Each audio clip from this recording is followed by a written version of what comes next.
এই যে 15 বছর আমাদের যদি যে সুশাসন ব্যবস্থা এটাই পড়ে শোনাচ্ছে। এখানে লেখা আছে এমন এক সময় ছিল যখন বাংলা নিজেকে অভিভাবকহীন ও উন্নয়নের সুযোগ থেকে বঞ্চিত মনে করত।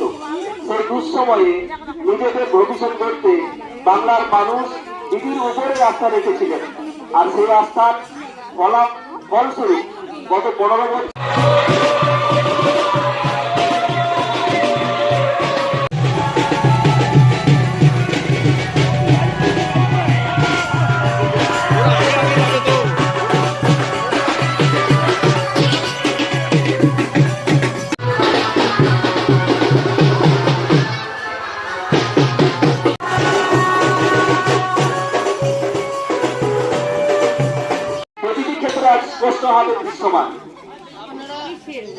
রকমের বার্ধক্য ভাতা, বিধবা ভাতা, ছাত্রছাত্রীদের স্কলারশিপ এবং মাধ্যমিক পাশের পরে হাই সেকেন্ডারি পাস করে যে ট্যাবের টাকা আপনারা পাচ্ছেন, সেই সমস্ত খতিয়ানের কথা আমরা তুলে ধরতে আপনাদের দরজায় এসেছি।